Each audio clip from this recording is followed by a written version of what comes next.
got really excited the first time we saw concept art from the art team. And I was like, whoa. And I kept sending this concept art to friends and tests, like, yo, you gotta check this out. We get to design a new character, something that we've never seen before. We went into like the toy box and pulled out like the coolest, biggest action figures that we had. One of the superpowers of the team is your life experience, right? How do you see the world? Everybody sees the world differently. Art team, like, Oh, they killed it.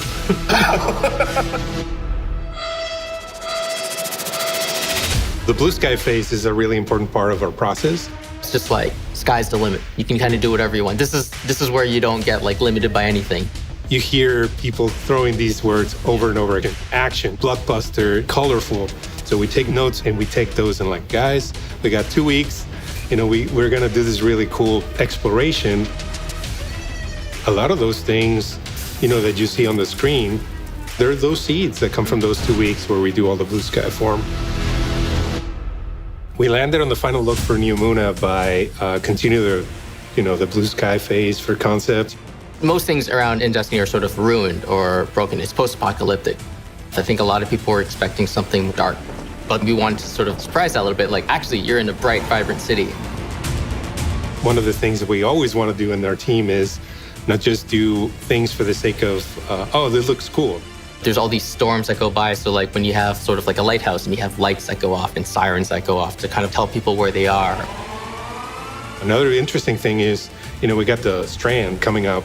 So we want to give players a playground where they can go around up and down, left and right. New Moon is definitely very different from our previous release. Starting all the brainstorming is like, all right, team, Destiny is going to have a new character, something that we've never seen before.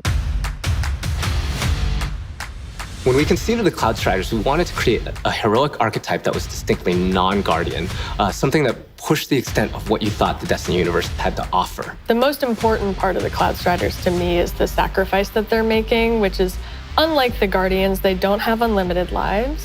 They only get one shot, and in fact, it's even shorter because they have like a 10-year lifespan from when they start their service. Once I heard that, I was like, okay, can we reflect in the visuals, like the age? We wanted to show the age. When we're talking about what's the anti-Guardian visually, what is going to make these guys like, whoa, what is that? I've never seen that in Destiny. We ended up with a 9-foot-tall superhero. Callus is an interesting character. His opulence, the greed, the gluttony. He looks like he's drooling gold. He's got jewels everywhere. He's got toe rings. My semblance matches my inner beauty. What does it mean to be transformed into like a disciple, right? Like, is he even Cabal anymore? So I think you and I are a little more loose. When we do concepts, like you and I do more like sketchy loose stuff. I get excited for that. I don't know. I have a favorite one that I did, which is like really, I don't even know if we should show it. It's a picture. It's like it's an animated GIF of Callus, and he's like rotating and he's sparkling. You can't contain the Callus like opulence, right? Yeah. He has to come through. Players know this.